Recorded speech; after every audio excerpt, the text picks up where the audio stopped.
It's a game and a homestand that has many wondering, is December the new November? Welcome to the Postcast. I'm Ross Levitan alongside Brandon Piller. Postcast always brought to you by the Glebe Central Pub. Check them out at 779 Bank Street and make sure to jump on the Glebe Central Pub shuttle. Just $18 round trip to and from the CTC. Tonight, Ottawa's offense did everything but score enough goals to win, throwing 41 shots on Joel Hofer. They get a late power play goal to bring it within one, but ultimately lose 2-1 the final score. Pilsy, I want to dive right into the frustration at the end of this game, but before that, what was your overall impression watching this game develop? Well, Ross, I mean, scoring one goal in a game isn't going to be enough goals to win you many games, even up against one of the NHL's worst teams' backup goalie. And to add on to that, Jordan Kyrou gets hurt and misses most of this game. He only played 53 seconds? 53 seconds. So they're down one of their top players for the entire game. You're at home. I know the Ottawa Senators have injuries too, but it's not enough excuses to not be able to, at the very least, take this game past regulation. And you look at where the standings are now, and the Ottawa Senators have slid far down after just 2 regulation losses. We were on cloud 9 a couple days ago when they beat the Habs in regulation. Now look at how things are here. So this is tough. And it's not like, again, there's not enough excuses here. Sure, you got the injuries, but you get 7 power plays, and yeah, you score on one of them, but it's too little, too late. Linus Ullmark has to dive back to stop an empty net goal. You end up losing an opportunity for an offensive zone faceoff with the man advantage goalie pulled because you're too pissed off, and it ends up costing you a penalty at the end of it, and your star players are kicked out of the game when you're trying to tie this thing up. This is not a good look for the Sens. And I don't want to say, Ross, this isn't like a lack of effort. The guys weren't trying out there. Like, they were putting a lot of pucks on net. You got to give credit to, again, Joel Hofer. But this is not a good spot to be for the Ottawa Senators. I mean, I'm still in my Christmas shirt. You're still wearing a jacket, and we're trying to have a good vibe cast here, but that's just not how it's going to be tonight. No, it's not. And not only is that now back-to-back losses at home for the Senators, but 4 of the last 5 losses in regulation. That happens to be since Brady Tkachuk got back into the lineup. So frustrating all around. We hope Brady's all right, too. Took a high stick from his buddy Robert Thomas in the first period. That was 2 of the power play opportunities. Ottawa at one point were ahead 15-2 on the shot clock. That was after the first period. And then even the second started out with a pretty slanted towards St. Louis's zone. They just couldn't get that final touch. And say what you want about the bounces that St. Louis got, the first goal in particular, you're like, okay, end of a power play. You're kind of lucky if you're the Sens PK percentage, 31st in the league, that the time expired as the puck was bouncing in the air, but lands right in a spot where the Blues can tap it in. And they do. This, to me, I think what's most frustrating is the fact that now, after you say that you won the road trip, you come back over 500, great. To not even have a single lead in the 2 games when you come back home, and to say you got goalied twice, you can use that once when it's Igor Shesterkin at the top of his game, but I can't allow you to tell me that when the guy who's in net had to mop up an 8-1 loss last time the St. Louis Blues came to Ottawa. This should not happen at home for the Senators with that many opportunities, that many power plays. It makes me sick, the lack of finishing that this team has with the man advantage right now. Yeah, and that's what I mean, Ross. Like, you can try to make excuses, but each time you try to make an excuse, there's a better reason why that excuse should not count or happen. Yeah, and big time. I really thought, like, oh my God, I'm losing track of power plays here. Their 6th power play, they were snapping it around and they were actually getting good opportunities, but they're just not able to bury. And then they're finally able to get one on that final 7th one. But at that point, it's just it's too late, and you needed to find a way to score before that, especially like you mentioned, starting this game out shooting the opponent 15-2 and not being able to find a way to get the advantage here. I mean, look, I know Shane Pinto, the team's leading goal scorer, is out, but you've got other guys. And I know this is fuel to the fire for the Sens crowd that says, Pillsy, we desperately need that top 6 impact player. And that's fair. But they should have been able to find a way here. And I'm at a loss of words, honestly, for how they weren't able to at least tie this thing up. Well, it shouldn't have even gotten to that point. Like, Ottawa shouldn't be having to chase these games at home. If they're able to finish on their chances early, it just frustrating. And I think it all boiled over at the end. There were 7 seconds left in the game. Ottawa should be getting an offensive zone face-off off of a decent play where they get it to the front of the net. Brady finds Dylan Cousins, and it's just a jam play. Everybody falls on top. And yeah, did I think 2 St. Louis Blues on top of Cousins for that long was a little much? Sure. But Cousins got up there, and the discipline just completely left his body. Felt like he was a Sabre again. And it was just like, hey, nothing matters anymore. Who cares? Just get kicked out. But he punches Robert Thomas in the face. Like, just first guy wearing that jersey, he's getting it. Yeah. Fine. Refs actually let that one go, too. Yep. It was then Sundqvist, that little rat, comes in, and he knows that he's got Dylan Cousins kind of rattled. He knows if he does anything that the wires are going to reach a boiling point. And it does, because it becomes a full-on 5-on-5 or 6-on-5. 6-on-5. Yeah. Hofer got involved to even it up. Yeah, but because the Sens defensemen go past the hash marks, face-off comes outside the zone, but then ultimately Ottawa gets an extra penalty, so the face-off's all the way down. And then, Pillsy, they pan over to the bench. Tim Stützle leaves. Drake Batherson leaves. Brady Tkachuk leaves. So you went from an ozone face-off with all your best players on the ice to all your best players in the locker room, and you're in the defensive zone. And you're the best face-off team in the league. Like, that should be a moment where you're like, look, I know this game hasn't gone our way, but let's just keep our heads cool here. And like you said, they got away with some garbage, some shenanigans. And if Dylan Cousins could just skate away and not let it happen, look, I know 7 seconds is still not a lot of time, but you're the best face-off team in the league. You built some momentum. You just scored on the man advantage a couple minutes before. You've got the right guys on the ice there. That should be a time where you're like, all right, we got to find a way to get this done. And they let their emotions get the best of them, unfortunately. And I can't say I fully blame them, because that's a frustrating time and opportunity and moment there, like you said, but you let a prime opportunity slip away when you cannot afford to have that happen. And I was looking for Allmark to join that fight, but then I was like, oh no, he's on the bench. And I kind of thought he might hop over, because we know how excited he's been for a fight. And not for a 10-game suspension, though. No, definitely not. But I was kind of like, what is Allmark doing? Why isn't he not getting in here? Oh yeah, he's on the bench. Quebec Connect says, why did you guys not like Dylan Cousins standing up for himself like that? I think you explained it right. He did stand up for himself, and he got his pound of flesh popping Thomas in the face. It was after letting Sundqvist did, I think he might have just chirped him. Like, he didn't get in his face or anything. He just said a little something that was the straw on the camel's back, and Cousins couldn't let it go. He gives him the shove, and that opens the can of worms there. So I agree. I think Cousins should have been pissed off there. Like, that's not cool to have those guys on top of you, and Drake's trying to pull him off. And it's a classic scrum where you're going to be pissed off how it's going. But it's the fact that you got away with it, and you could have just skated off and then had your offensive zone face off with the goalie pulled 6-on-5 man advantage, and you lose that opportunity.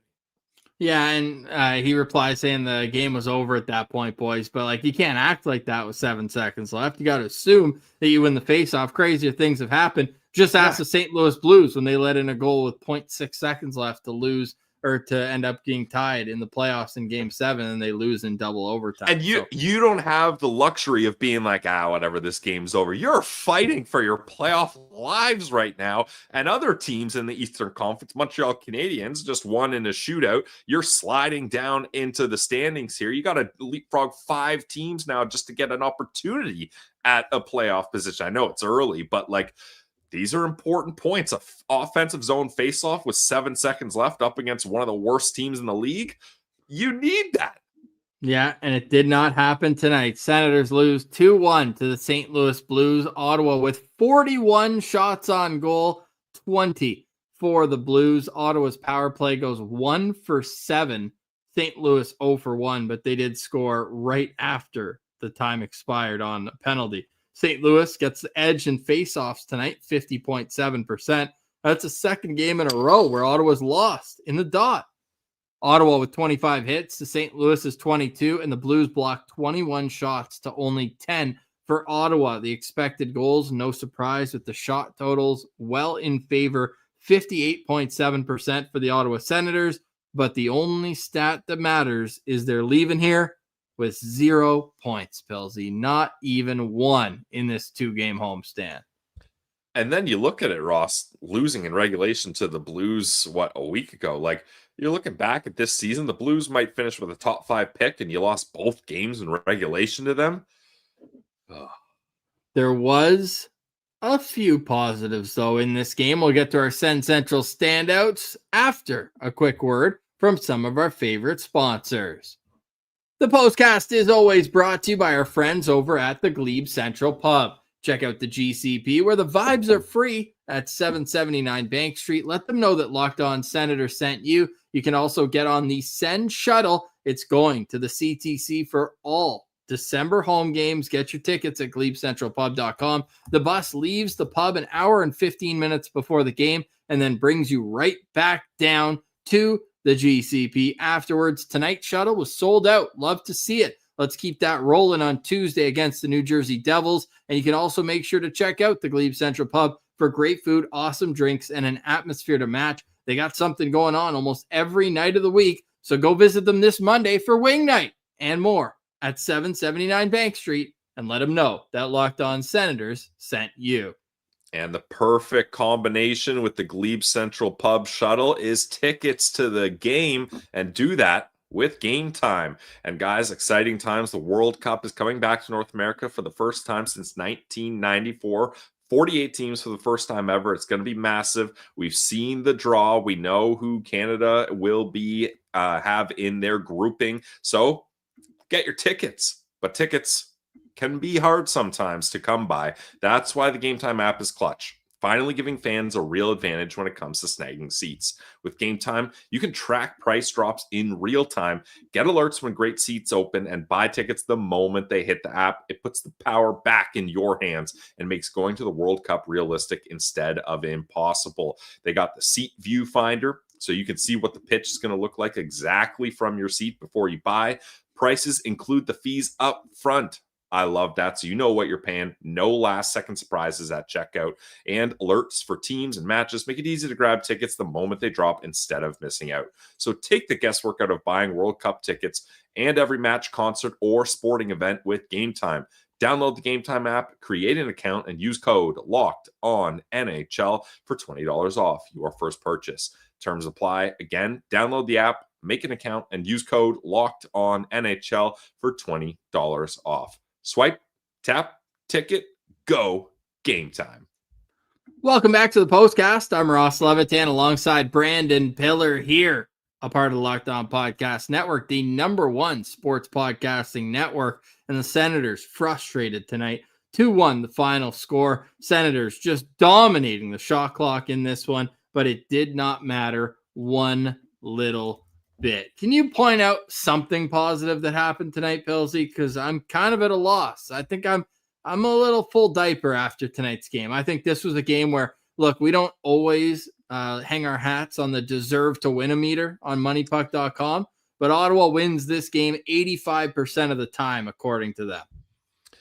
Yeah, I mean, that's why you play the games, and it's not just a stat battle of the calculators. But I guess if I had to find one positive, and I think mostly the chat has agreed, is I thought Stephen Halliday had a nice game. He looked good out there. He gets an assist on the Zetterlund goal, and he gets much more ice time than he got the last game, 11 minutes and 12 seconds. I think the game before, he was only like 6.5 minutes. So that's good at least. But I think, and I guess I'll call him my SensCentral standout. I don't know if you have another SensCentral standout you want to talk about, but I think we need to open up a big conversation about ice time here. But I'll let you have a crack at a SensCentral standout. Well, it's like Travis Green will just refuse to use 12 forwards. There's always somebody that he's just not going to play. Tonight, Hayden Hodgson had 3 shifts for 1:53. Like, I get that you guys are down injuries, but like, you can't have a guy play more than 1:53. Like, I don't know. It just feels like you have 12 forwards and 6 defensemen for a reason. Yeah. To use them. And if you're going to have 1:53 and put McDermott in, because there's 6-1 and 2 with them in the lineup. And that's the thing. I kind of was under the assumption that Travis Green liked Hayden Hodgson's game. So it's baffling to me to see him get this amount of ice time. Now, obviously, score effects when it's a tight game and you're down. You're not exactly looking to get your bowling ball out there. You're trying to get guys that can score offensively. But we're going to have a real issue here if Jake Sanderson is playing 31 minutes and 4 seconds in a losing regulation effort to the St. Louis Blues in December. And this team's going to expect to go on a grind of 82 games and hopefully beyond that and try to push to win more than just a couple playoff games. Like, you can't have your number one defenseman doing this. And I know he's Jake Sanderson. He's got the Niedermeyer trait where he can play hard minutes and it looks like he's barely even breaking a sweat because he's a great skater. I get all that. He's young. He'll bounce back. He takes care of his body with amazing discipline, and he's obviously got like the endurance and the cardio and everything, but eventually these guys are going to get worn down. And then you look at the forwards, Tim Stützle, since Brady Tkachuk has been back, he's been playing over 22 minutes a night, pretty much every single night. You can maybe fact check me on that, Ross, but he's just been playing way too much. And Timmy's one of those guys where when it's games like this and he's playing so much, I feel like he puts the whole world's weight on his shoulders and he's gripping the stick too tight. He's trying to do everything himself. Like, that's what happened when Linus Ullmark had to dive back from going to the bench. Timmy's trying to stick handle through 6 different guys in the O-zone. You can't be doing that. You got to play smart and responsible when you know that goal is getting pulled out. Hold on to that puck, and just, you have to be able to trust your teammates to use them, not be dangling in the middle of the ice like that. So, I mean, shout out Allmark for having the presence of mind to do that. That was an incredible highlight, and it was awesome to see fans' reactions in the crowd when it happened. But back to the main point, the fact that Jake Sanderson and Tim Stützle are playing this much, and I know there's injuries, is just not sustainable. No, it's not. And looking at the stats of Tim Stützle since Brady Tkachuk came back, that's tough. And it might have to start being a conversation because, like, there's no doubt this is a way better team with Brady Tkachuk in the lineup. Like, I don't want this to come off the wrong way. But Tim Stützle has not been himself. -2 again tonight. In the 5 games with Brady Tkachuk back, he's a -8 with 1 assist. That's it. That's just not going to cut it. Over a 5-game sample, Pilsy, where he was +3 against Montreal. Oh, those are some deep dashes. Otherwise, he's back to being brutal in the faceoff dot. I don't know what he was tonight, but in the last 4 games, he was sitting at 35%. 22% tonight, Ross. So put the average down there. He had 7 giveaways in those 4 games as well. It's just not been a good stretch for Tim Stützle after the start of the trip, where every night we had him as a standout. He was one of the best players I felt like in the league over about a 2-week stretch. And it's just fallen back down to earth. And it's that extra move 2, 3, 4 that he's doing that's just not finding anything. And it's either he's healing a pass or he's just not being able to get that same oomph on his shot that he's been able to do at the start of the season. He was statistically, in terms of the game score that we like to take a look at, the worst forward on the Ottawa Senators tonight, -1.1, but the best was Stephen Halliday. So he nailed that one. And for my SensCentral standout, and it goes a little bit into the conversation of Jake Sanderson too, I did like this move from Nolan Baumgartner in the defense. They quickly moved away from the Sanderson-Zub pair tonight and went back to Sanderson-Spence. And Jordan Spence will be my SensCentral standout tonight. He had a phenomenal game in terms of how he was impacting offensive possession and allowing the Senators to play in offensive zone situations. When he was out there with Jake Sanderson, the shot attempts were 19-5 for Ottawa. When he's out there with Clevin, it was 6-2 for Ottawa. So he was a guy who I felt like at least was, and he was trying to get pucks on net. I know one hit Philip Broberg in the inside of the knee that didn't feel too good, but at least he was trying to get pucks on net. I mean, pretty much everyone should have a positive shot differential in this for one. sure. But For still, sure. that is a good number. Now, do we think maybe Zub isn't 100%, and that's why maybe his ice time had to be managed and that move had to be made? Yeah, I think that's very understandable to think.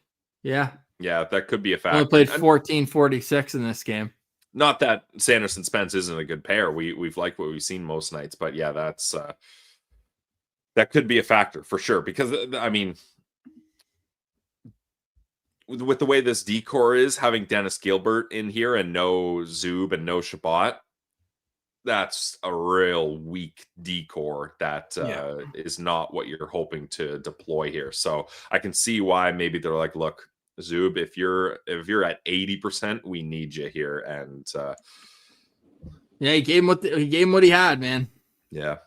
Yeah, and Yeah. a lot of the guys did. Just frustrating night for sure for the Ottawa Senators. That's really what it comes down to, where they just could not get anything going. And that's a problem too when you don't score in the first period at home like they haven't in the last two games. I mean, they scored late, but it was already 2-0 the Rangers for the game on Thursday. And it's like the crowd needs something to get going. And it's not like they're getting that fight or that big hit. It just feels like they're happy to play low event hockey, and if their chances go in, great. But in a game like tonight, it doesn't. And then you're just looking around saying, wow, we kind of pissed those points away. Yeah, and I think there's some debate in the chat whether Allmark is to blame here. This was not on Allmark. Like the two goals, like you mentioned, the first one, that's one that just deflects high and Neighbors has it kind of bank off him. And then the second goal, it's a backdoor tap it where Neighbors is wide open. Like, what's Allmark supposed to do? And then you got to give the guy credit for that diving play heading to the net. Although that's one of those crazy ones, Ross. I don't know about you, but when I was goalie, if I'm getting pulled, I'm putting my head down and chugging as fast as I can to the net, because every second that you're on the ice is a second that extra man can't be there. So it's kind of a weird move to be like kind of going, watching, and then like diving back. Now, obviously, that's the right play there because he makes an incredible save and keeps the Sens in this game. But I always thought that was interesting because my mindset, and what do I know, but my mindset was always just get to the net or the bench as soon as you're called. Yeah, and it was an awesome save. It really was. It got to stay, and it was going in too. Like they showed that angle. At least Joel Hofer didn't get the last laugh too and score a goal. That was would a have been sick so shot. bad. He almost hit the jumbotron on that one. He got under it so much. Yeah, that was that would have been salt in the open festering wound of this game if Hofer got the goalie goal. Maybe the chat can help us out. Has there ever been a goalie goal at the Canadian Tire Center? Because I know a Sens goalie has never shot the puck in the net. Yes. The only goal credited to a Senator is Damian Rhodes when he made a save, and then they passed it back to the point and it missed, went all the way in. But has a goalie ever scored against Ottawa in the Canadian Tire Center? I'd love to know the answer to that. And we'll take a look at what Travis Green had to say after this game up next, where he mentioned the power play and what he thinks needs to be done to solve this just horrific stretch. We'll get to that next. You're listening to the postcast on Locked On Senators. This episode is also brought to you by our friends over at Monarch. Let's be honest, most of us can't even name all our financial accounts, let alone what they're worth. Between 401ks, savings, and investments, it's easy to lose track, and that could mean leaving money on the table. Don't do that. That's why there's Monarch, an all-in-one personal finance tool that brings your entire financial life together in one clean, easy-to-use interface on your laptop or on your phone. It's going to help you organize your accounts, track your spending, and get a better handle on your investments. Best part, you don't ever have to touch a spreadsheet, and you can review everything with your partner, see your shared goals, and make better financial decisions together. Monarch's visual dashboards and smart tools make it so much easier to understand where your money's going and how to make it work harder for you. So in this economy, don't let financial opportunities slip through the cracks. Use code LOCKEDONNHL at monarch.com for 50% off your first year. That's monarch.com, code LOCKEDONNHL for half off your first year. Welcome back to the postcast. I'm Ross Levitan alongside Brandon Piller and Pilsy. I'm even more upset now because while you were so eloquently telling us about our friends over at Monarch, I took a look around the NHL and I happened to notice that the Edmonton Oilers were up 4-0 on the Winnipeg Jets, and the shots were 16-3. A team that heavily outshot their opponents and found a way to score 4 goals in the process. Wouldn't that have been nice tonight? And Ross, the Edmonton Oilers, that's a team that needs to outscore their problems because their goaltending is almost as bad as the Ottawa Senators has been for most of the years. Some would argue even worse. So that's tough. And the Winnipeg Jets also not playing their starter. I don't know if it was Comrie or who it was, but that's a backup goalie either way in there, and they're able to jump all over that. So disappointing to see. Yes, it is. Our good friend Julie McKenzie was in conversation with Travis Green talking about the Sens offense. The quote, "I don't think it's complicated. We've liked our game. We lost 2 home games. Got to find a way to score. We've got to bear down around the net, and our power play has to be better. I don't think it's that complicated." Well, Travis, look, I agree to all those things. They need to be better around the net. They were a lot around the perimeter tonight, especially on the power play. But if it's not that complicated, maybe it wouldn't be such a trend for such a long time, no? Yeah, I mean, that's fair. And when you have a quote and it starts with, "I don't think it's that complicated," and ends with, "I don't think that it's that complicated," why haven't we figured it out then? If it's not that complicated. Yeah, Senators are now 7 for their last 53 power plays.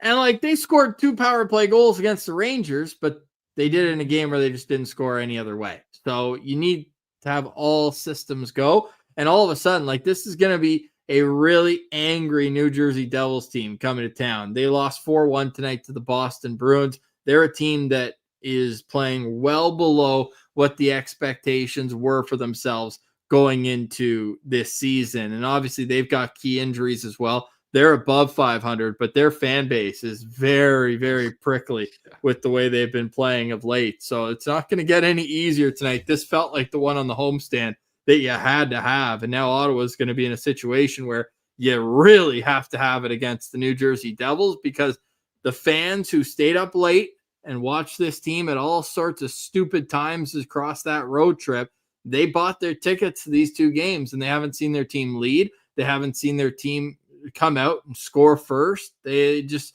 really frustrating. And that's going to be the theme of this conversation is just as a fan watching this on TV, it was extremely, you're almost like hoping, but at the same time reserved to the fact that they're probably not going to get it done. And that's a pretty sad state of affairs where the expectation is when they're down a goal with 6 minutes left that it's like, they probably won't get that tying goal. I thought they were going to do it this time. I got to be honest. They had the pressure on. I thought they were going to find a way to at least tie it here, but they're not able to. And I don't know. People in the chat, let us know. It sounded like the fans at the CTC were booing at the end of the game, which I don't fully blame them for, especially if you had gone. Like if you were watching this road trip, like if you live in Ottawa, you have season tickets or whatever, you're going on the Glebe Central pub shuttle.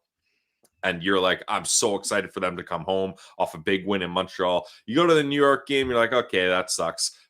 Let's get a big win up against a terrible St. Louis Blues team. And then this is what you saw tonight. If you were at both those games, boos are probably justified. Yeah, boos are justified. But the great part about the NHL is that you get another opportunity here in 2 days' time. But I really wanted a victory Sunday, buddy. I really wanted it. We ain't getting it. We're getting the exact opposite. Yeah, I'm wearing my Christmas shirt, hoping to be jolly, Ross. No, I got the Christmas blues instead. No, jolly St. Pilsy, no more. Not tonight. Doesn't it feel like the Sens never score with the goalie out as well? Yeah, I think we were looking at this stat, and it's not that often. I'll try to get LOSP stats on this. Stats department's working on it. Yeah. Maybe tell a quick story while I try to. Well, I'll just say, like, because the chat's pointing out, look, the Sens had 41 shots. Yeah, that's great. Okay, I got it. High danger shot attempts in tonight's game were 8-5 for Ottawa. So they had a lot of shots, but how many of them were really high danger looks? Oh, wait, that's goals against. All right, let's pivot. Goals for. I'm going to get it here, though. Trust me. You're working on it. Thank you. Dude, So the Ottawa Senators are 11th in the league with 2 goals for 6 on 5. Okay. The highest in the league is the Kings with 5. So I guess it's not as bad as we thought, as there's a number of teams with 0. Now, this doesn't tell me attempts here, but right. Yeah. Pillsy, where's your panic button at? I'm looking at it.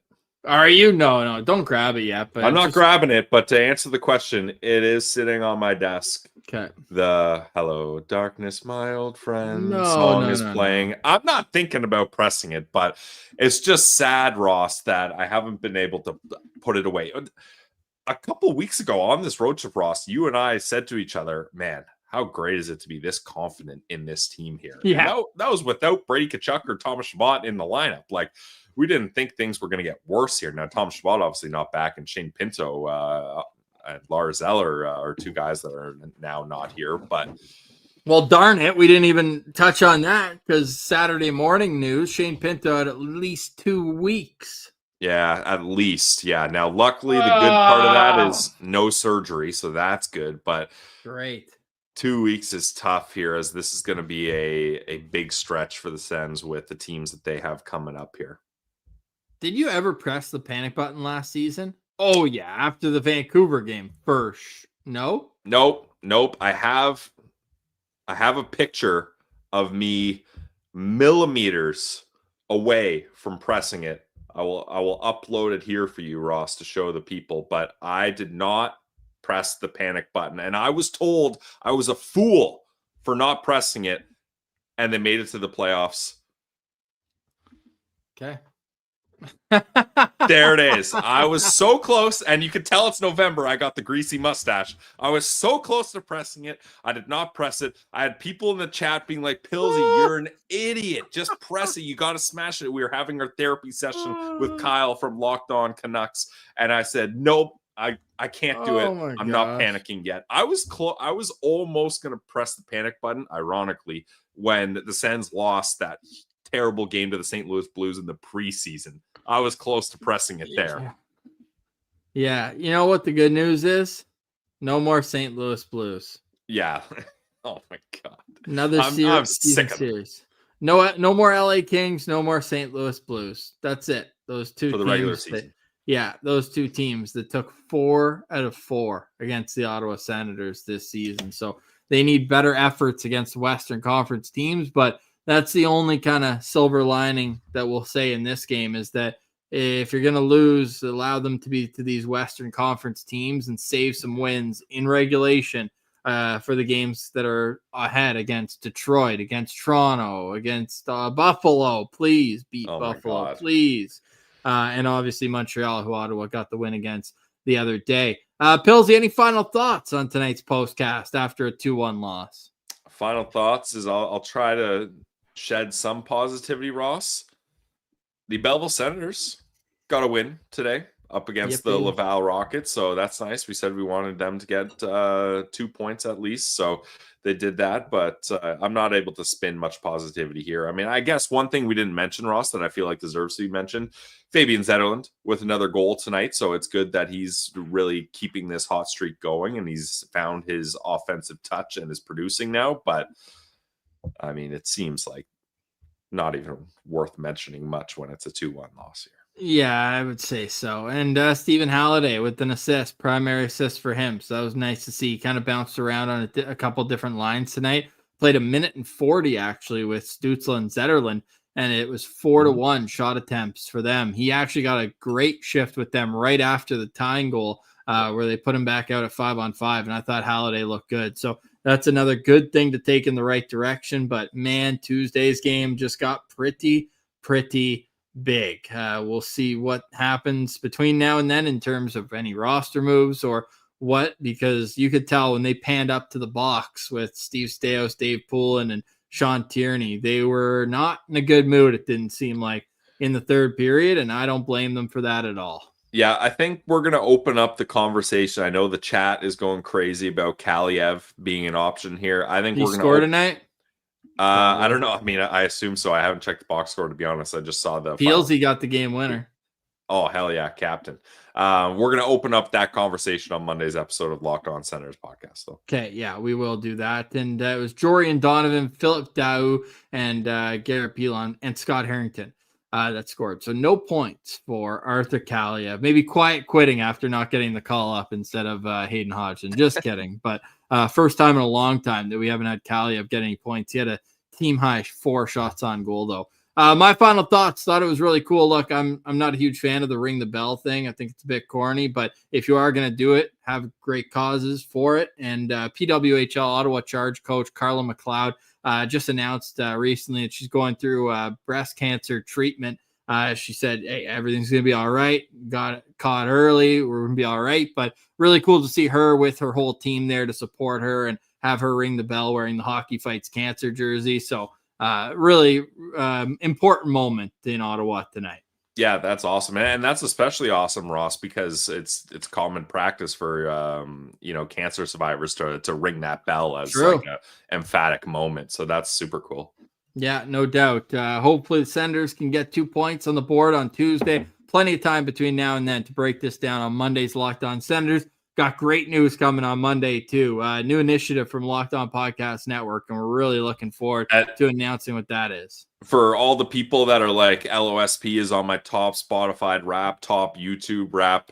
Keep that. You're going to like the news that we're coming out with. If you're like, I can't get enough, we got good news for you. Yeah, big time. And keep those slips showing where your Spotify raps are as well. Okay, for Brandon Piller, I'm Ross Levitan. Let's get some Go Sens Go in the chat. Appreciate all the citizens who join us to vent, as we did tonight, or vibe after each and every Ottawa Senators game. And shout out to the Glebe Central Pub at 779 Bank Street and the Glebe Central Pub shuttle to and from the CTC that gets you boots on the ground. All right, that's it for tonight. 2-1 Sens lose to the St. Louis Blues. We'll chat with you on Monday on the Locked On Senators podcast. Your team every day.